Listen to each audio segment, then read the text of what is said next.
자, 그러면 이어서 또 376페이지에 9월 4일 거래 한번 보도록 하겠습니다. 자, 9월 4일 거래 보실까요?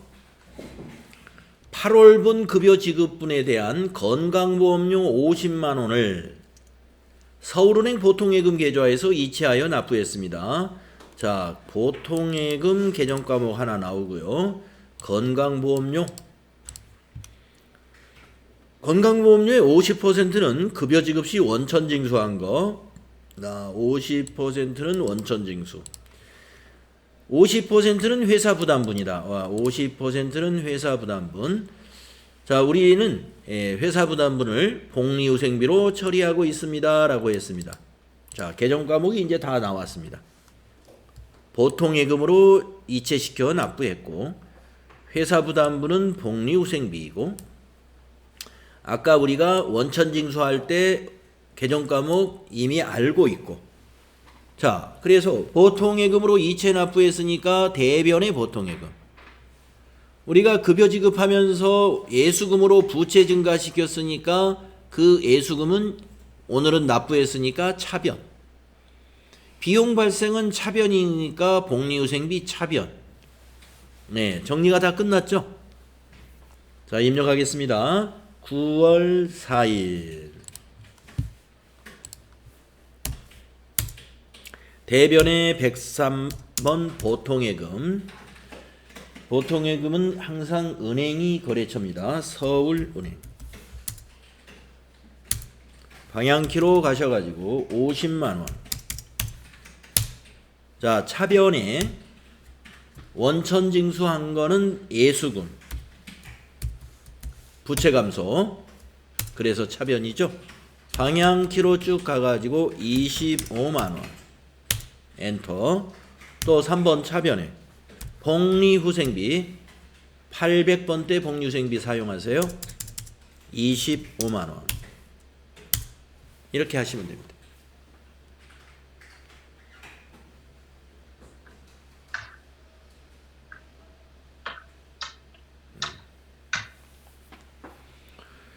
자, 다음에 5번 문제 보겠습니다. 9월 5일 날 영업부 사원 국외 출장 왕복 항공료, 출장 갈 때 이제 비행기 120만 원 비행기 값 삼성카드로 결제했답니다. 자, 카드 결제는 미지급금. 출장 갈 때 항공료는 여비교통비. 이렇게 정리하면 됩니다. 비용 발생 차변이죠. 자, 9월 5일 거 입력하겠습니다. 자, 9월 5일로 바꾸시고 3번 차변에 여비교통비 812번 방향키로 가셔가지고 120만원. 대변에 카드 결제는 미지급금 알고 계시죠? 거래처는 삼성카드.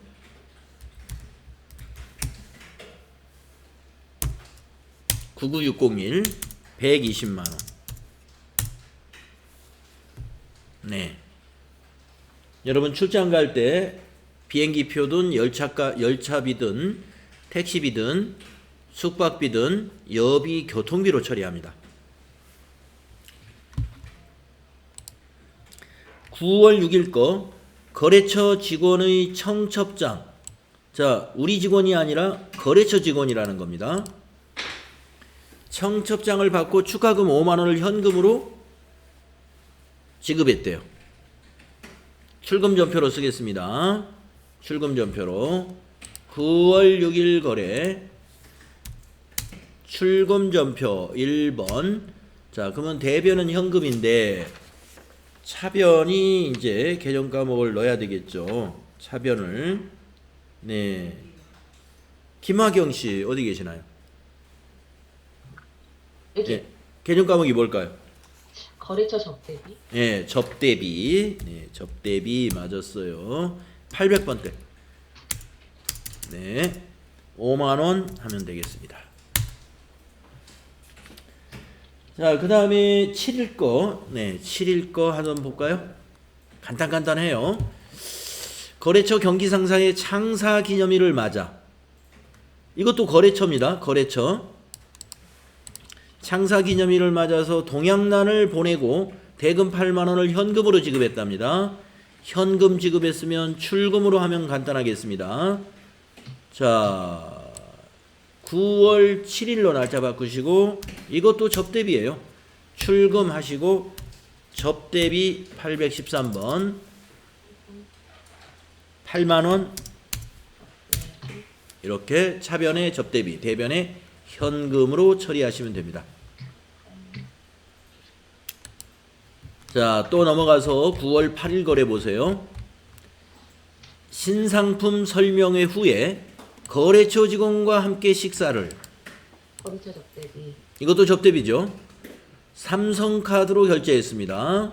네, 한번 입력해 볼까요? 9월 8일로 바꾸시고 3번 차변의 813 접대비, 네, 45,000원 대변 미지급금 삼성카드 45,000원 이렇게 되는 거죠.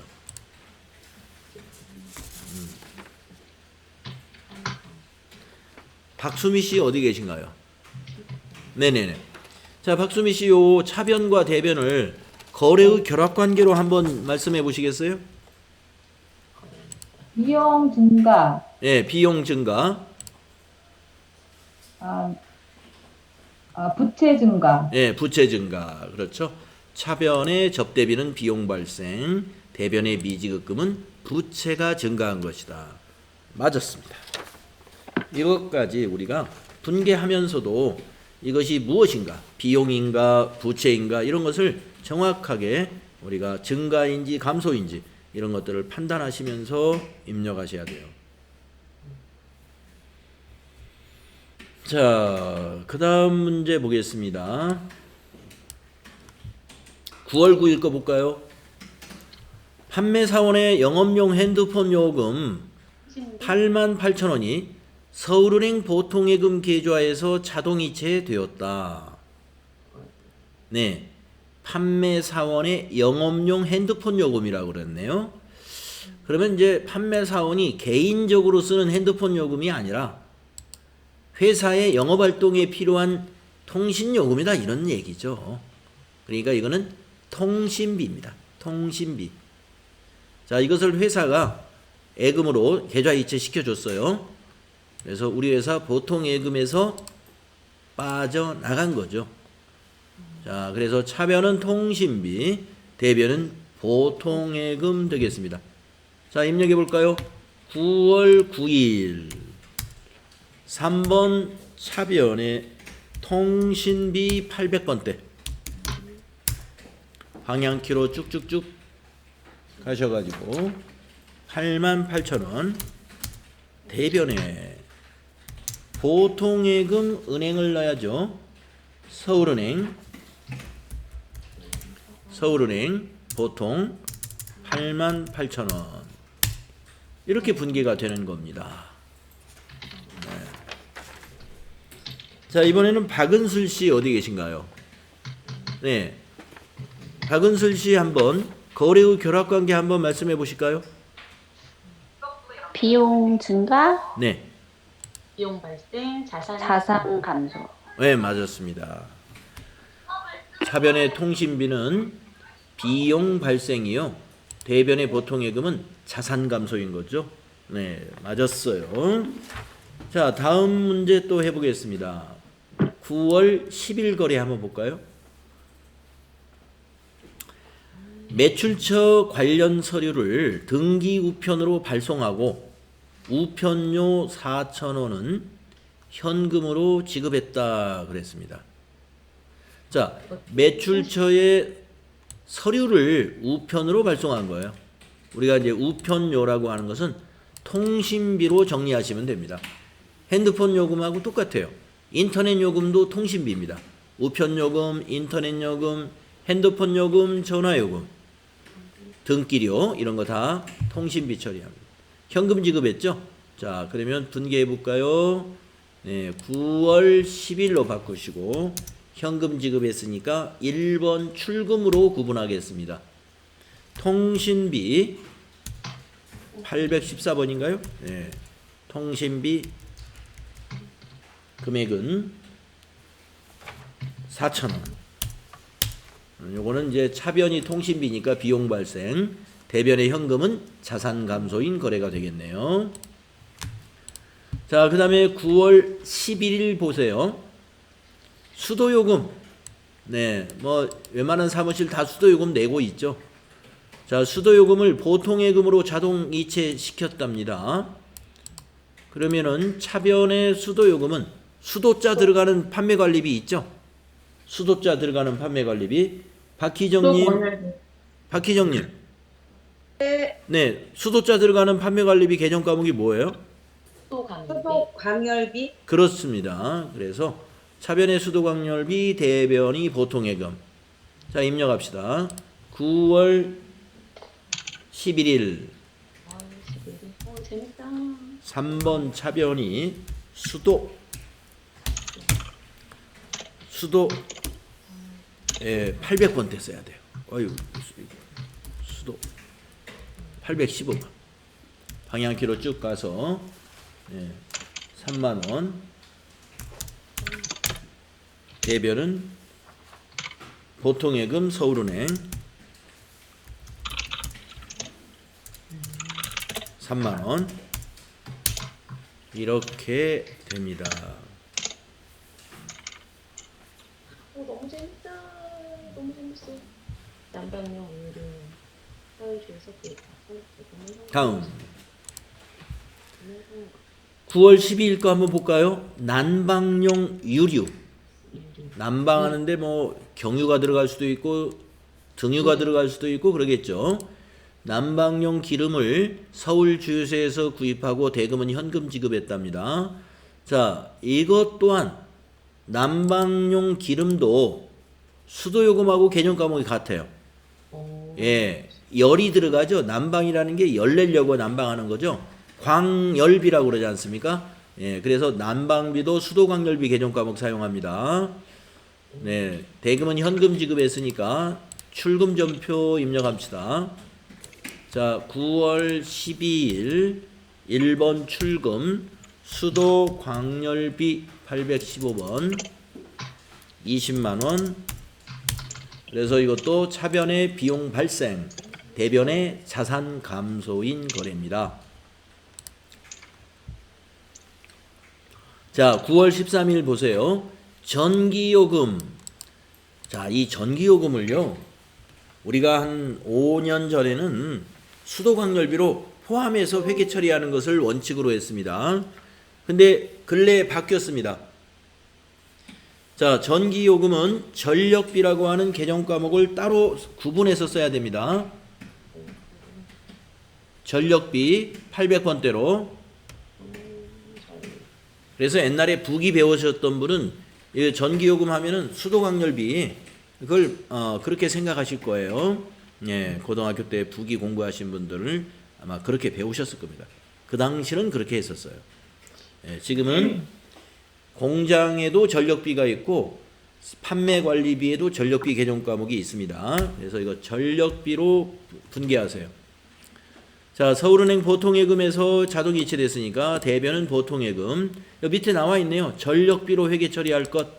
네, 이 말이 없어도 전력비로 해야 됩니다. 이거는.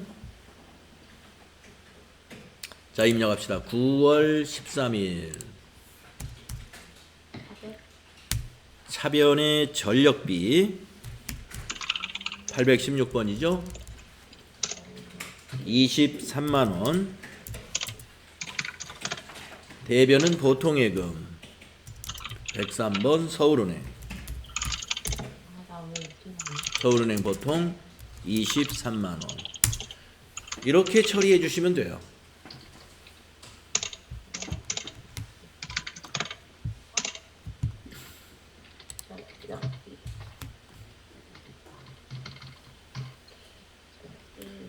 다음은 9월 14일 거 보겠습니다. 영업부에서 사용 중인 운송용 트럭에 대한 자동차세. 네, 영업부에서 사용하는 트럭의 자동차세 8만원을 현금으로 납부했는데요. 자동차세, 재산세, 세금과 공과금이라는 판매관리비 처리하면 돼요. 예. 세금과 공과금이라는 것은요, 세금과 공과금을 하나의 개정 과목으로 처리하는 개정 과목입니다. 자, 9월 14일 전표 입력합니다. 9월 14일 이 세금을 뭘로 냈나요? 현금. 아, 그렇습니까? 그러면 출금 전표 합시다. 예, 출금하고 세금과 공과금 800번대 고르세요. 817번 써야 돼요. 세금과 공과. 8만 원. 이렇게요. 자, 이제 9월 15일 거 보도록 하겠습니다. 법인 균등분 주민세. 예, 법인 균등분 주민세입니다. 이것이 주민세이기 때문에 이것도 세금과 공과금이고요. 만약에 여러분 법인세 중간애납금 100만 원 이렇게 문제가 나오면 개정 과목이 세금과 공과금 아니에요. 자, 여기는 법인세가 아니라 법인 균등분 주민세.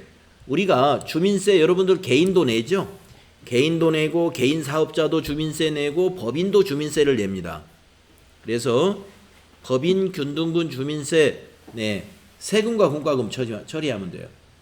네, 세금과 공과금.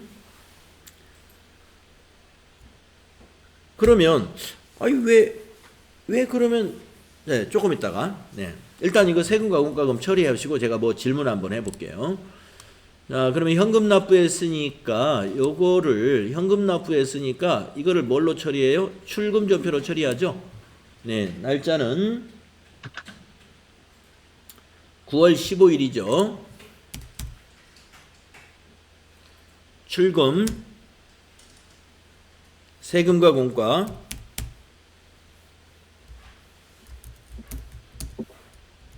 817번 방향키로 가셔서 10만 원. 그러면 차변의 비용 발생, 대변의 현금 자산 감소입니다. 자, 제가 지금 무슨 얘기를 여러분에게 하려고 했냐면은 자, 만약에 이것이 법인균등 주민세가 아니고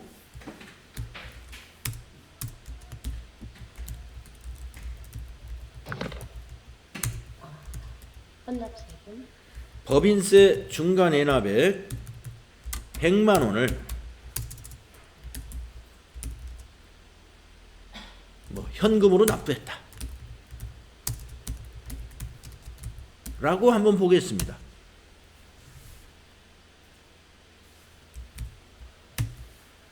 이건 세금과 공과금이 아니거든요. 예. 아니에요. 자, 박희정 씨 아까 하셨나요? 박희정 씨 어디 계신가? 네. 아, 안 하셨구나. 자, 여기 했어요. 하셨어요? 했어요. 네. 하셨어요? 네. 요거 아는 것 같아요. 자, 이거 100만 원 차변에 뭘로 해야 될까요? 법인세? 음. 세금이요. 세금과 공과금 비용이다. 네. 그러면 제가 이걸 물어봤을까요? 세금과 공과금이 아니기 때문에 제가 이걸 물어본 겁니다. 예, 법인균등 주민세 같은 거는 법인균등분 주민세라는 것은 법인이 아무 일도 안 하고 가만히 있어도 법인이면 무조건 내야 돼요. 1년 내내 사업을 하나도 안 하고 그냥 놀고 있었어요. 그래도 내는 세금입니다. 법인으로 인가받은 사업자는 그냥 균등하게 내는 거예요. 그래서 법인균등 주민세입니다. 법인 균등 주민세? 그것은 세금과 공과금이에요. 그런데 법인세는 뭐예요? 법인이 벌어들인 소득에 대해서 세금을 내는 것이 법인세입니다. 여러분, 법인세는요, 법인이 영업을 하나도 안 하잖아요. 그러면 납부할 법인세가 없어요. 자, 성격이 다릅니다. 법인균등 주민세는 뭐냐? 그냥 법인이 놀고 있어도 내는 세금. 그거 세금과 공과금. 자, 법인세는 뭐예요? 법인이 벌어들인 소득에 대해서 과세하는 게, 즉 법인세는 소득세예요. 법인의 소득세. 그렇기 때문에 이것을 중간 애납하면은요, 물론 법인세는 비용이지만 중간 애납을 하면은 개정 과목을 뭘로 한다고 그랬죠? 예, 맞아요. 예, 혼납세금. 그렇습니다. 선납세금이라는 자산으로 잡습니다.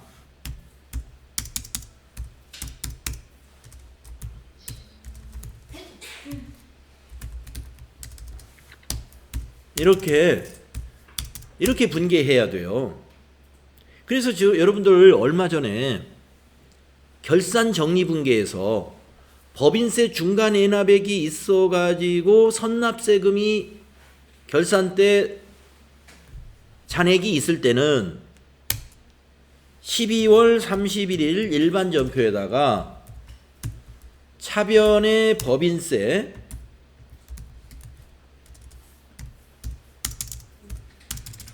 대변의 선납세금,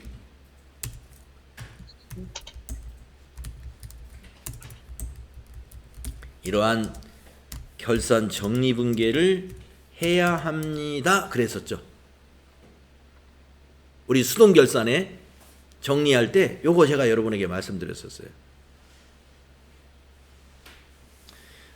그래서 수동결산 그것도 좀 다시 한번 여러분 상기해 주시고요. 지금 제가 말씀드리려고 하는 것은 왜 법인이 내는 세금 중에 어떤 거는 세금과 공과금이고 어떤 거는 선납세금이냐, 헷갈린다, 이렇게 질문하시는 분들 있습니다. 자, 정리하면 법인세는 법인의 소득에 대해서 과세하는 것이기 때문에 그것을 결산이 끝나기 전에 미리 납부하는 것은 자산으로 잡아두세요. 선납세금이라는 자산으로. 그래서 뭐가 또 있냐면요, 선납세금으로 정리하는 것이 또 뭐가 있냐면은, 법인이 말이죠, 정기예금에 가입했어요. 법인이 지금 우리 회사라고 생각하면 돼요. 정기예금이 만기가 되어서 원금 1억하고 이자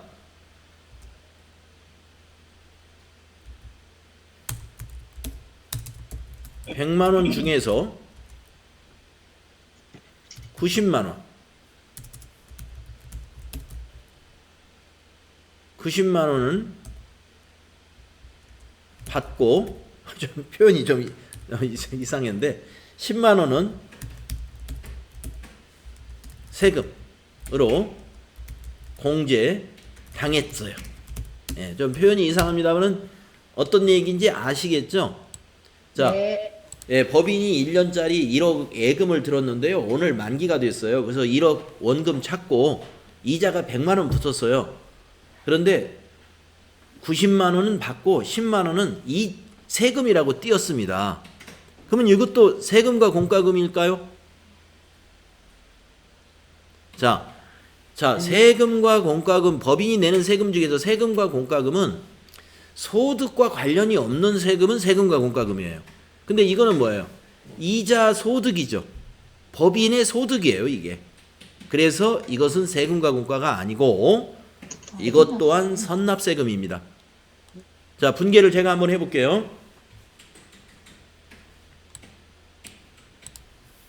자, 차변에 1억 원이 보통예금으로 입금됐다고 한번 보겠습니다. 1억 원이 보통예금. 자, 보통예금 우리 회사는 서울은행을 거래한다고 가정을 해보고 1억 원에다가 100만 원 중에서 90만 원 들어왔으니까 1억이면 100, 1억 90만 원이 들어왔겠네요. 그죠? 대변에는 정기예금도 서울은행에 가입했어요. 1억 원이 감소하겠네요. 정기예금은 감소하고 보통예금은 증가하죠. 자, 차변에 대변에 차변부터 쓰겠습니다. 차변에 선납세금. 자, 법인의 소득에 대해서 과세를 얼마 당했냐면 10만 원 당했어요. 10만 원 선납세금 처리합니다. 대변 이자 수익 100만 원.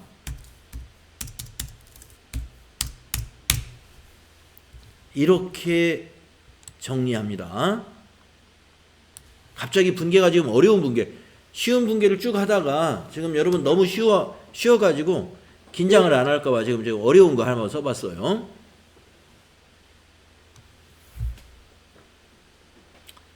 자, 세금과 공과금하고 선납세금 구분하시라고 제가 말씀드리는 거예요.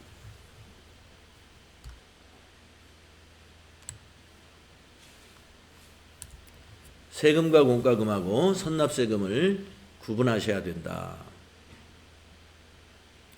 자, 시험에 나올 수 있는 선납세금의 유형은 요 두 개밖에 없습니다. 법인세를 중간 애납했다. 그러니까 아직 결산이 안 끝났는데 중간에 납부하는 법인세를 중간 예정 납부라고 합니다. 그러면 차변의 선납세금 자산 처리하세요. 네, 그리고 또 선납세금은 언제 나오느냐? 법인이 정기예금에 가입해가지고 만기가 되었다. 그때 은행으로부터 원천징수를 당하게 됩니다. 그 원천징수 당한 금액을 법인은 선납세금이라는 자산으로 잡습니다. 비용이 아니라는 겁니다. 세금과 공과금이 아니라는 것이죠. 네. 자, 요거 함께 여러분 알아두시고요. 지금 세금과 공과금 개정 과목에 대한 비용 처리하면서 선납세금과 비교를 시켜드렸어요. 그래서 다시 한번 정리하면은 선납세금으로 처리하는 세금은 법인세 또는 원천징수 당한 이자 수익에 대한 원천징수 당한 세금, 이것이 선납세금이고, 나머지 지금처럼 법인 균등 분할 주민세라든가 면허세라든가 아니면 법인이 소유 중인 자동차의 자동차세라든가 법인이 가지고 있는 토지나 건물에 대한 재산세라든가 이런 것 등은 세금과 공과금이에요. 네, 그렇게 해서 정리해 봤습니다. 자, 다음에 9월 16일로 가보겠습니다. 운송용 트럭에 대한 면허세, 면허세 나왔죠? 세금과 공과. 현금 납부했습니다. 자, 입력할까요? 9월 16일 1번 출금 세금과 공과 817번 면허세 세금과 공과금 처리하면 됩니다. 18,000원. 그 다음 17일 날 거래 보겠습니다. 본사 건물에 대한 재산세, 재산세, 세금과 공과, 현금 납부했으니까 출금 전표로 17일 날 날짜 바꾸시고 출금 817번 재산 세금과 공과금 80만 원. 그 다음 상공회의소 회비네요. 9월 18일 날은 자, 이건 공과금에 해당이 되는데 세금과 공과금으로 처리합니다. 네, 9월 18일 출금으로 하시고 상공회의소 회비 가끔 시험에 나옵니다. 자, 18일 날 출금 세금과 공과금 817번 5만 원 비용 처리하시면 되고요. 그 다음 9월 19일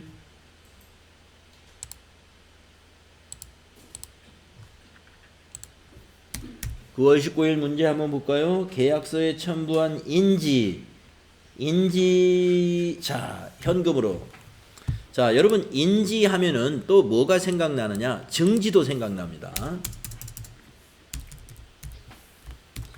자, 우리가 이제 법원이라든가 이런 데 가서 뭐 일을 하다 보면 인지 하나 1,000원짜리, 5,000원짜리 인지 사서 가져오세요. 뭐 이런 거 합니다. 인지는 인지세, 세금과 공과금으로 정리합니다.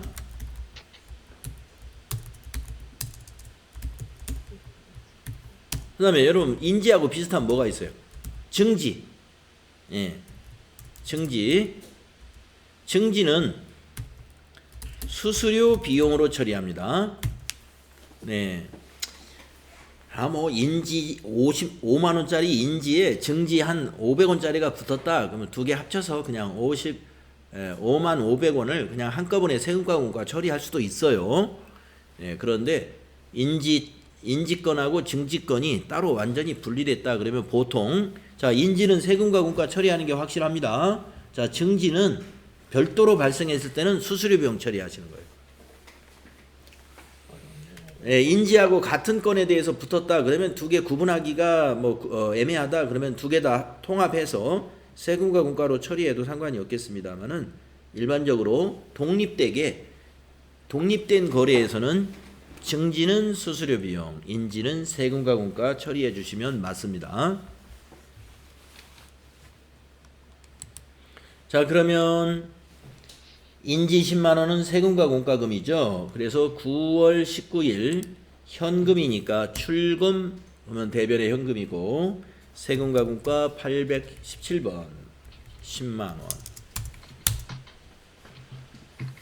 다음에 9월 20일 거 보겠습니다.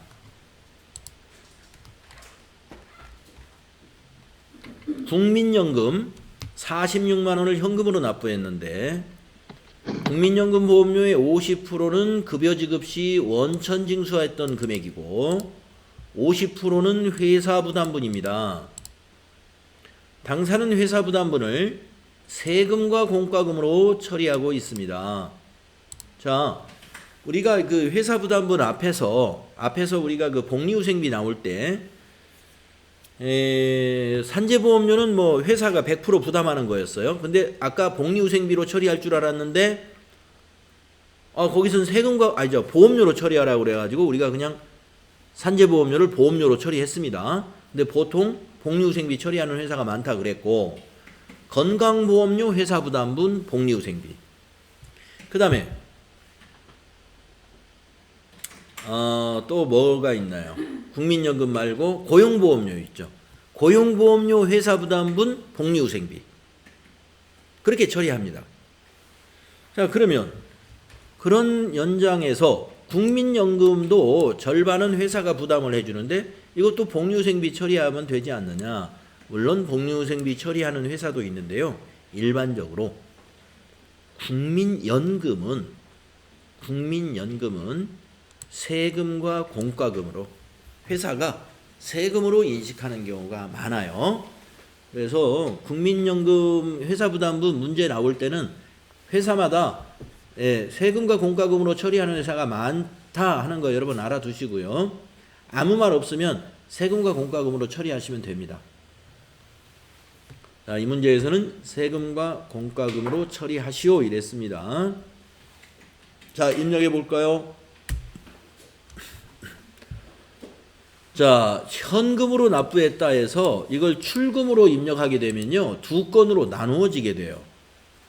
예수금 한 건, 세금과 공과금 한 건. 그러면 그거는 좋은 입력 방법은 아닙니다.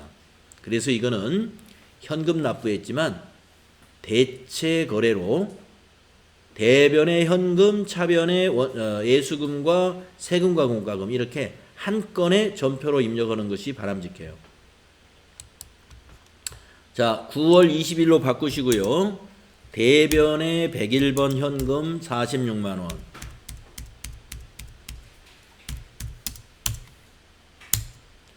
(3번) 차변의 예수금 23만 원. 또 차변의 세금과 공과금 23만 원.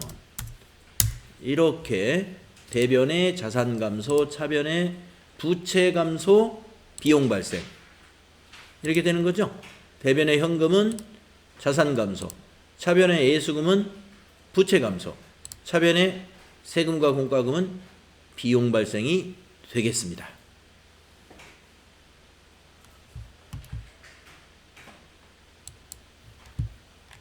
자, 다음 21일 거 보겠습니다. 강남빌딩의 9월분 임차료 100만 원 중에서 70만 원은 현금으로 지급하고 나머지는 다음 달에 지급한답니다. 자, 임차료 비용인가요? 수익인가요? 네, 비용이죠. 자, 입력하겠습니다. 9월 21일 차변의 임차료 비용 발생이니까 차변에 넣어야죠. 800번대. 임차료 비용이니까 거래처와 적요는 생략합니다. 100만원.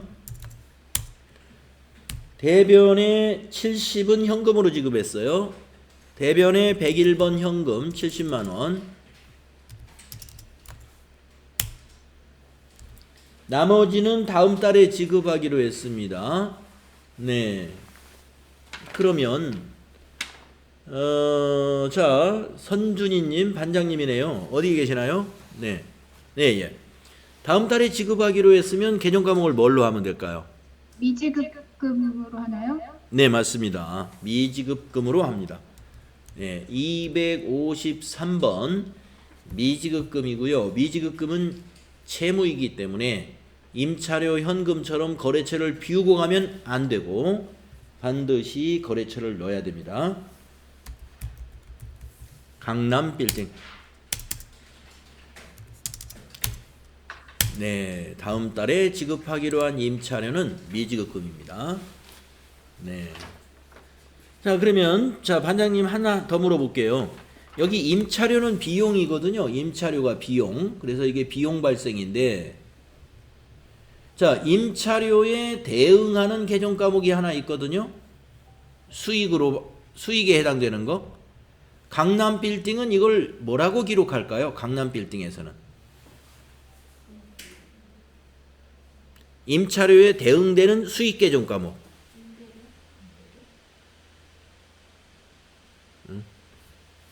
선준이 씨 마이크 안 켜셨어요.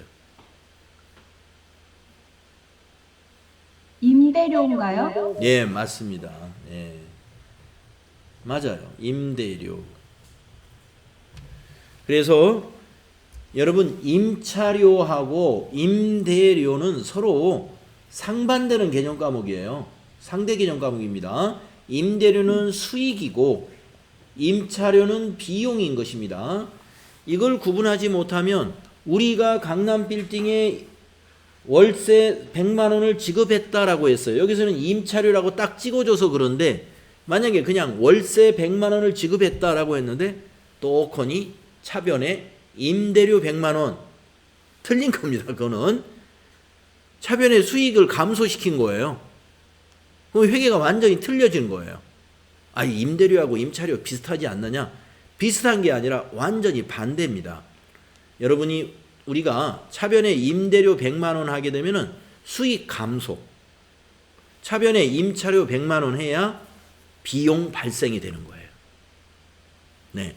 자, 임대료와 임차료 정확하게 구분하셔야 되는 것이고요. 절대로 비슷한 개념 과목이 아니라 정반대 개념 과목이라는 것입니다.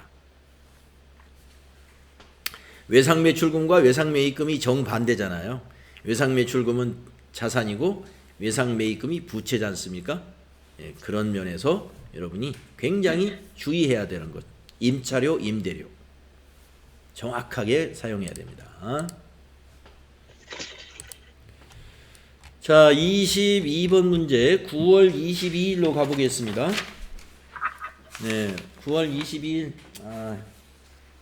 종이도 넘겼으니까요. 여기 좀 접어두세요. 9월 20일 접어두시고 어차피 9월 30일까지 다 못할 것 같고요. 네.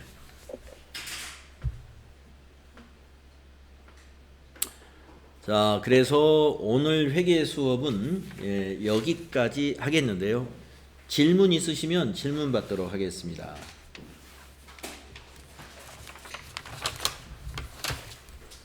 9월 4일 좀 다시 해주세요.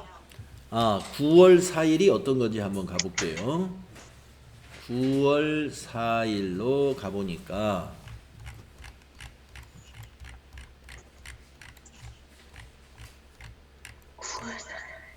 네, 내용이 좀 많았군요. 9월 4일 날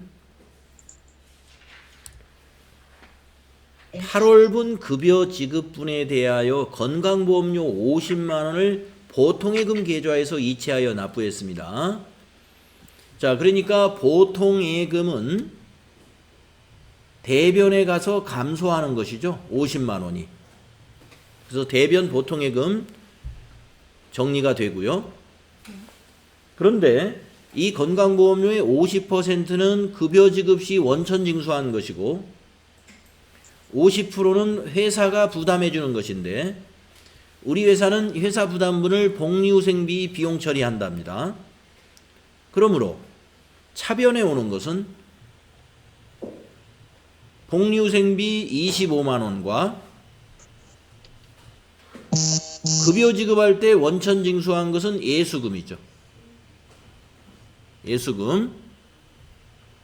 그래서 부채 감소니까 차변에 예수금이 25만 원이 되겠습니다. 네, 여기서 어떤 것이 이해가 잘 안 갈까요? 이제 이해갑니다. 다행입니다. 선생님 9월 18일 거 네. 상공회의소 회비 계정이 뭐였죠? 아까 놓쳐가지고요. 예. 상공회의소 회비 세금과 공과금으로 하십시오. 네, 감사합니다. 네, 우리가 이 회비 중에 상공회의소 회비 또는 우리 학원 같으면은 학원 연합회 회비 또 무슨 단체 같은 거 있죠. 만약에 뭐 무슨 단체 지금 우리가 지금 이게 신발 도소매업이다 그러면 뭐 소상공인 협의회 뭐 이런 단체의 회비가 있다. 그런 회비 다 공과금입니다. 그거 다 세금과 공과금으로 같은 계정과목으로 처리하시면 돼요. 네, 그러면 지금 11시 1분입니다. 여러분 15분에 다시 만나겠습니다.